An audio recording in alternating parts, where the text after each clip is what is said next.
हमारी जमीन की कंपोजिशन और इसके एटमॉस्फेयर को देखकर ये बात तो वाज़ेह है कि अगर हम किसी और प्लेनेट पर रहना चाहें तो उस प्लेनेट का हमारी जमीन जैसा होना बहुत ज्यादा जरूरी है। और आप ये जानकर बहुत ज्यादा हैरान होंगे कि अब तक हमारे यूनिवर्स में हजारों अर्थ लाइक प्लैनेट्स डिस्कवर किए जा चुके हैं, जिनमें से 30 हैबिटेबल प्लैनेट्स हमारी ही मिल्की वे गैलेक्सी में मौजूद है। तो आज की वीडियो में हम इन्हीं प्लैनेट्स के बारे में जानेंगे, तो वीडियो को एंड तक जरूर देखिएगा।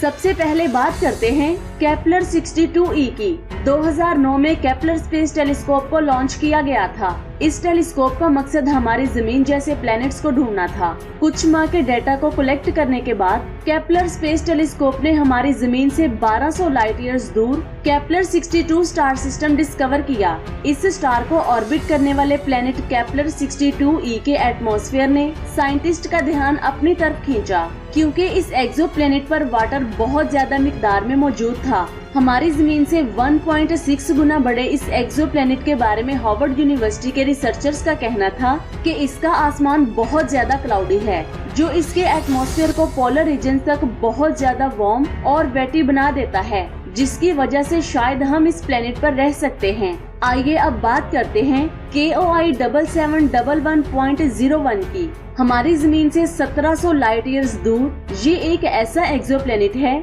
जिसे हम अपनी जमीन का ट्विन ब्रदर कह सकते हैं, क्योंकि ये प्लेनेट हमारी जमीन से 30% बड़ा और हमारी जमीन ही की तरह अपने स्टार को ऑर्बिट करता है। और जितनी लाइट सूरज हमारी जमीन को देता है, उतनी ही लाइट इस प्लेनेट का स्टार इसे प्रोवाइड करता है। सिर्फ इतना ही नहीं, ये प्लेनेट अपने स्टार के हैबिटेबल जोन में भी मौजूद है, जो इस प्लेनेट पर लिक्विड वाटर के चांसेस को इंक्रीज करता है। लेकिन इस प्लेनेट पर जाने के लिए हमारे पास एडवांस टेक्नोलॉजी मौजूद नहीं है और न ही साइंटिस्ट इसके एटमॉस्फेयर के बारे में कुछ ज्यादा जानते हैं। आइए अब बात करते हैं ग्लीज 581g की। इस प्लेनेट को 2010 में डिस्कवर किया गया था, जो हमारी जमीन से 20 लाइट ईयर्स दूर मौजूद है। ग्लीज 581g केपलर 22 के मुकाबले में ज्यादा अर्थ लाइक प्लेनेट है। इसका मतलब ये हुआ कि ये प्लेनेट पौधों और जानवरों के लिए बहुत अच्छी जगह हो सकती है। इस प्लेनेट की एक साइड हमेशा अपने स्टार की तरफ और दूसरी साइड हमेशा दूसरी तरफ होती है,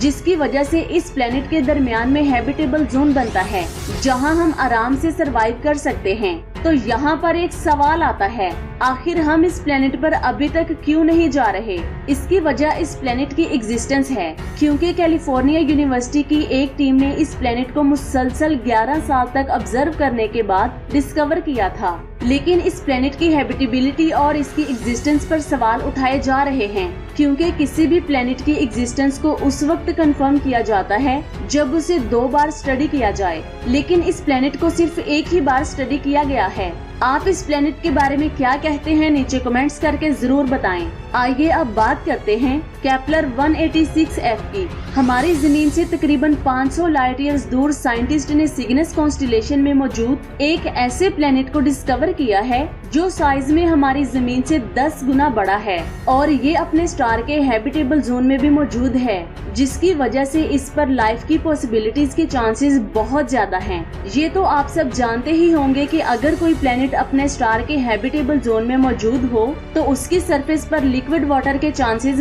बहुत ज्यादा होते हैं। साइंटिस्ट का मानना है कि इस प्लेनेट पर वाटर लिक्विड फॉर्म में मौजूद हो सकता है। सिर्फ इतना ही नहीं, कुछ साइंटिस्ट का कहना है कि इस प्लेनेट पर हमारी जमीन जैसा एटमॉस्फेयर भी मौजूद हो सकता है, लेकिन इस प्लेनेट की दूरी की वजह से हम इस पर नहीं जा सकते। आइए अब बात करते हैं रोज 128b की। ये प्लेनेट हमारी जमीन से 11 लाइट ईयर्स दूर है और इसे 2017 में डिस्कवर किया गया था। इस प्लेनेट ने साइंटिस्ट का ध्यान मुसलसल अपनी तरफ खींचे रखा, क्योंकि इसकी सरफेस का टेम्परेचर हमारी ही जमीन जैसा था।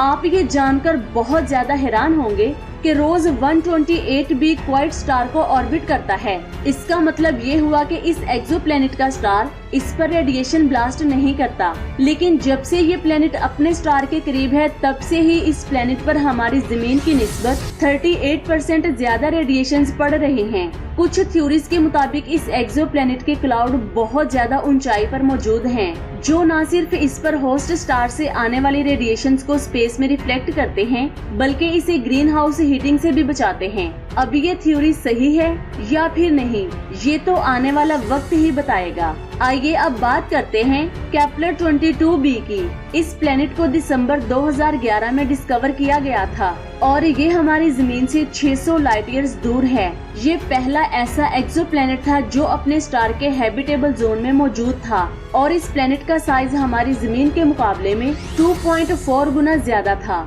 इस प्लेनेट का स्टार भी हमारे सूरज जैसा था। साइंटिस्ट के मुताबिक इस प्लेनेट का टेम्परेचर 72 डिग्री फ़ारेनहाइट है। इस टेम्परेचर में इंसान आराम से सरवाइव कर सकते हैं, लेकिन यहाँ एक प्रॉब्लम है। साइंटिस्ट इसकी कंपोजिशन के बारे में नहीं जानते कि ये रॉकी है या फिर गैसियस प्लेनेट है। आइए अब बात करते हैं प्रोक्सिमा बी प्लेनेट की। जब भी हमारी जमीन जैसे प्लेनेट्स की बात होती है तो इनमें प्रोक्सिमा बी का नाम सबसे ऊपर आता है, क्योंकि साइज में ये एक्सोप्लैनेट हमारी जमीन से 1.3 गुना बड़ा है और इसका टेम्परेचर भी हमारी जमीन जैसा है। ये बात आप जान ले कि हमारी जमीन से सिर्फ 4 लाइट ईयर्स की दूरी पर मौजूद ये प्लेनेट प्रोक्सिमा सेंटोरी स्टार को ऑर्बिट करता है। इस प्लेनेट के साथ भी एक प्रॉब्लम है और वो प्रॉब्लम इसके होस्ट स्टार से आने वाले सोलर फ्लेयर्स हैं। ये फ्लेयर्स बहुत ज्यादा पावरफुल होती हैं। साइंटिस्ट का मानना है कि इस फ्लेयर्स की वजह से प्रोक्सिमा बी पर हर वक्त रेडिएशंस ब्लास्ट होती होंगी, जिसकी वजह से वहाँ पर लाइफ का होना तकरीबन नामुमकिन हो जाता है। आइए अब बात करते हैं ट्रैपिस्ट 1e की। नासा ने 2017 में हमारी जमीन से तकरीबन 40 लाइट ईयर्स दूर ट्रैपिस्ट सिस्टम में 7 ऐसे प्लैनेट्स को डिस्कवर किया था जिनके बारे में जानकर खुद नासा को भी यकीन नहीं हो रहा था, क्योंकि ये 7 प्लैनेट्स ना सिर्फ साइज में हमारी जमीन के बराबर थे, बल्कि ये अपने स्टार सिस्टम के हैबिटेबल जोन में भी मौजूद थे। इन तमाम प्लैनेट्स में ट्रैपिस्ट 1b और ट्रैपिस्ट 1e ने साइंटिस्ट को हैरान कर दिया था, क्योंकि हबल स्पेस टेलीस्कोप के डेटा के जरिए साइंटिस्ट को पता चला कि ये दोनों ही planets hydrogen dominated atmosphere hold करते हैं। 2018 में की गई एक स्टडी के मुताबिक ये दोनों प्लैनेट्स रॉक से बने हुए हैं और इनमें से ट्रैपिस्ट 1e ज्यादा हैबिटेबल है। अगर हम इसके प्लैनेट्स पर खड़े होंगे तो हमें इसके सरफेस से इस स्टार सिस्टम में मौजूद 6 प्लैनेट्स बिल्कुल वैसे ही दिखाई देंगे जैसे हमें हमारी जमीन से मून दिखाई देता है। इतना कुछ जान लेने के बावजूद साइंटिस्ट इसके एटमॉस्फेयर के बारे में ज्यादा कुछ नहीं जानते, जिसकी वजह से ये कहना मुश्किल है कि हम इस प्लेनेट पर सरवाइव कर सकेंगे या फिर नहीं। तो ये थे हमारी जमीन जैसे प्लैनेट्स जिन पर हम इंसान जाकर अपनी जिंदगी गुजार सकते हैं। आपको इनमें से कौन सा प्लैनेट सबसे ज्यादा अच्छा लगा, नीचे कमेंट्स करके जरूर बताएं और ये भी बताएं कि आज की वीडियो आपको कैसी लगी। अपना बहुत सारा ख्याल रखें, दुआओं में याद रखें। अल्लाह हाफिज।